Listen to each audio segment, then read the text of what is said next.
Welcome to the Writer's Room! Today we are talking about X-Men Apocalypse.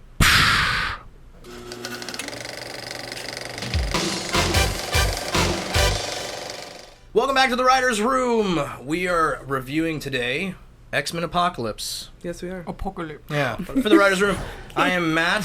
I'm Chrysalia. I'm Katie. And I'm Michael, coming at you live from HollywoodRedux.com. Be sure to subscribe and like the video. Yeah, and Somewhere there. yeah, somewhere down there, there's a subscribe button. It's there. Possibly. Just go for it. It looks pretty. Just click on it. It's shiny. It's red. It's red, so yeah. And when you click the like button, it turns blue. And if you fell for that, you probably love the movie we're reviewing today, which is X-Men Apocalypse, which takes place in 1983. They tell you that in the beginning, but somehow it still seems very confusing throughout the rest. It starts in 1983, and it's basically X-Men First Class, except a new class. So we're seeing Cyclops come in, a bunch of new recruits, I guess, or students, and then those were quotes. They were off-screen quotes. And they're all starting school and learning about their powers. Jean Grey is there, a young Jean Grey, which is awesome. It was awesome. And at the same time, Apocalypse is woken up. Bastard. Yeah, and he wants to basically destroy the world and set it back to mutants in charge. And He wants to cleanse. He wants to get rid of all the non-mutants because he thinks that's the way to take the next evolutionary step forward. Exactly. That's his whole shtick, which essentially I would just like to bring up is the same bad guy plot of the original X-Men. That Bryan Singer also wrote and directed. That's a great point, actually. Yeah. Use Cerebro to kill all the non-mutants. Yeah. It's the same bloody that thing. actually is. And 100%. even makes even less sense because it's Apocalypse. Apocalypse doesn't need any of that shit. He's Apocalypse. They didn't read. I don't know if they really got the full Apocalypse from the comics. Yeah. He was like 10 feet tall and terrifying, and I mean in the cartoon, in the Saturday morning cartoon we were talking about, he was huge and terrifying. Yeah. In this, he was like the same height as Storm, and he was like Oscar Isaac, just like hanging out. Like I felt like I wanted to play him in chess in Central Park. Like I wasn't frightened of him at all. Yeah. So anyway, if you've never seen one of our reviews before, this is a spoiler-filled review. We'll be talking about certain scenes that we liked and didn't like about the movie, and button it up and tell you what our overall thoughts were. But spoiler alert over, and we can go right to it. So, what did everybody like about the movie? Like, what was something that really jumped off about the movie to you guys? I think it was a little hard to choose just because the movie, like you said, it's all over the place. Yeah. Yeah. Right? It's very confusing. It was. It said 1983, but it was 10 years after the last movie, technically. 7 years, they said. 7? Oh. 7. They specifically said 7 in the... That was the problem, is the setup did not... See, again, the very setup confusing. didn't sit with us. The setup did not set up the movie. The setup kind of threw information at you, but you didn't know what it meant yet, so you were just sort of like, okay, all right, okay. Yeah, I knew we were somewhere... Flying by you. Dodging him left and right, Katie? Well, I was just trying to understand, and so that I could know the story. Yeah, but no, for sure. I don't think that was possible. I don't think there was understanding the story. It was I was all confused. over the place. Like, that was the hardest part, is I was like... I kept thinking to myself, like, where the hell in time are we? And, like, what is going on? Like, I was so confused. I was thinking more about that than I was, like, sitting back and trying to enjoy the movie. And, like, I already wanted to go in and, like, I was like, you know what? Like, I've seen a lot of just destruction movies this summer so far. Yeah. I've seen a lot of just, like, good and bad action sequences. And that's one thing I liked about this movie. I thought the action sequences were filmed very well. Yep. Bryan Singer knows Agreed. how to shoot action very Ensemble well. action, for Yeah, sure. you know, it wasn't all shaky cam. It wasn't quick cuts or anything. It was, you got to see everything. You and got it to was see really the good. powers, experience the powers. Exactly. That's one thing we can say for this movie, is that it did show us the experience of being a superhero, as opposed to like a Captain America Civil War or Batman versus Superman that made it seem like are dead, like was every such a other bummer. superhero. Yeah, at least the X-Men Yeah. are still having fun, you know? And There you go. we can have fun with the Yeah, they're X-Men. trying to discover who they are still in this movie, which is great. And, you know, I mean, I just...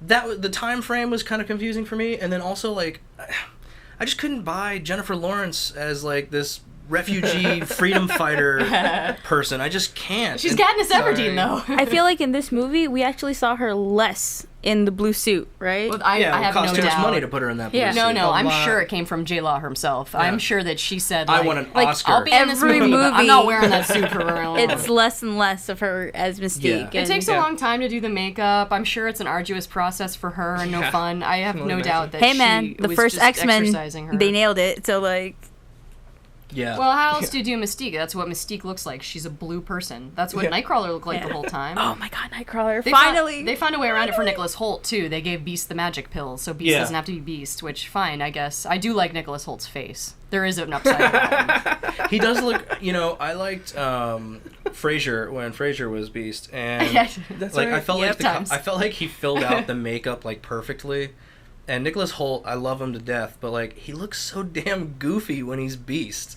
Like it just looks like he's wearing a really bad Halloween mask, and he's just like, like he's like Teenage a wolf werewolf. man at like a Beetlejuice show at Universal Studios or something, Like he just looks ridiculous. I like his Beast, though. I very much like I like Nicholas him in Holt's action. Beast. No, in action he's awesome, Yeah. but I just feel like there are those moments where I just kind of giggle when I see him like trying to look tough. I feel like the movie had more of that this time around, right? Like more. You got to see more powers being more used, powers which for is great. sure. Yeah. And what I like about Nicholas Holt's Beast is that he's taken on the role of Cyclops in the first few movies, where he's the leader of the school. He's like the next to Professor X. He's like the steward of the school. Yeah. So it's fun to see him play, because that was Beast, in the comics too, was like a fatherly figure, like Right.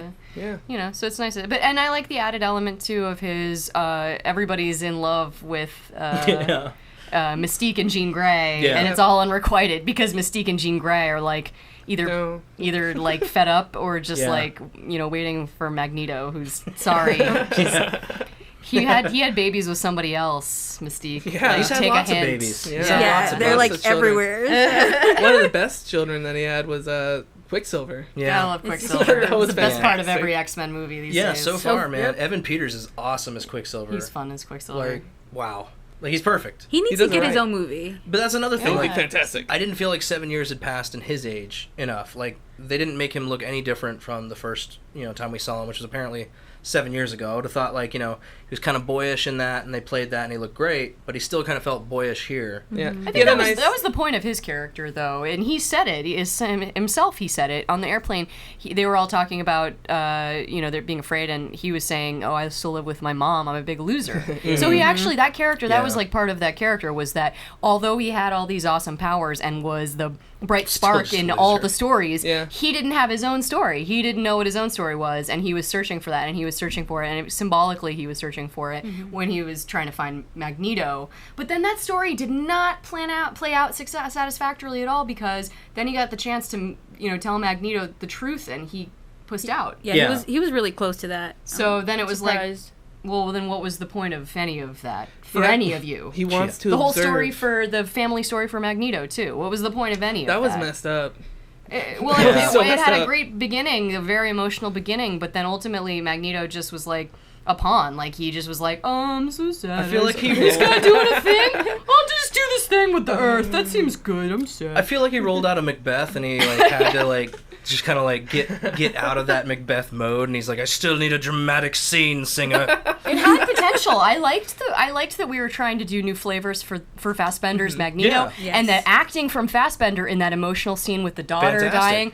Oh my God, totally heart wrenching. But the rest of it, and that was the same as Quicksilver. Like, you had this great beginning, and then just the movie buckled under the weight of all of its characters and trying to maintain also this just stupid but dumb plotline for Apocalypse. It was pretty rough. Yeah, I mean, this movie for me wasn't enjoyable because of Apocalypse and what was happening, and they saved the world. Like, honestly, I didn't really care about that. I should have felt like the stakes were higher and things, but I really didn't. They'll stop him. Look, to be honest, I just kept seeing Ivan Ooze throughout the whole movie. Yeah. I kid you not. I tried so hard. Yeah, like, it just was Apocalypse. It wasn't Apocalypse. They did not achieve Apocalypse. I'm very sorry. Yeah.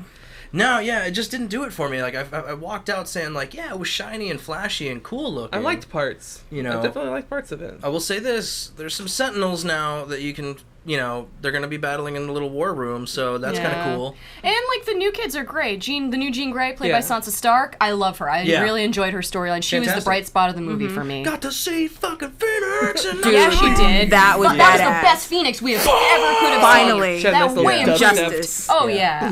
Next that's where we're going. We're doing Dark Phoenix. Please bring me Dark Phoenix. I will go Dark Phoenix if we do not go Dark Phoenix. Sweet dreams with the house exploding the mansion exploding and Quicksilver saving everybody. Fantastic. Making little missiles out of them to keep them to safety. Even more fun in the last round than escaping from the prison with Magneto. That even more fun for Sweet Dreams because of the pizza dog. Pizza dog put us over the edge. 2-11. And I waited for the credits to see who Pizza Dog was, and his name was Tauntaun. Tauntaun which is the awesome. Pizza Dog. It's great. That's fantastic. Perfect name for Pizza Dog. Yeah. I laughed so hard in the movie when he was flying with Quicksilver because the dog's Boston Terrier Bulldog or whatever it was just like.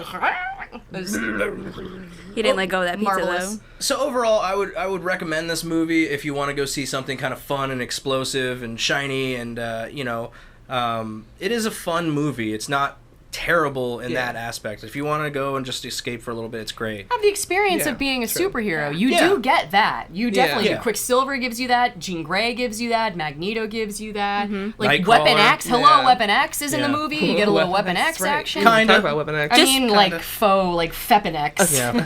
Just be prepared. Just be prepared to be moment. confused in the timeline. Well, that's it. Like, don't worry That's about true. that stuff. I guess just like enjoy. well, if you're trying to keep up, just be aware. You have no idea where it'll be, so like just rewatch everything else. Just enjoy the shininess, and the explosiveness of the movie because there's a lot of destruction. So if you like that, you're gonna love this movie. Yes. But I think that's gonna do it for us this time on the Old Writers Room. I am your host, one of your hosts, Matt. it's all you, Matt. I'm Chrysalia. I'm Katie. I'm co-host Michael. And together we are the Writers Room Podcast, only at HollywoodRedux.com. Please, if you like this episode, give us a like and subscribe below. Tell all your friends about us. Yeah, there's a subscribe button down here, and then I think there's a link to our website up here. Maybe And then probably to the side of us over there, maybe, is going to be a preview for one of our other reviews or one of our other episodes. Click it.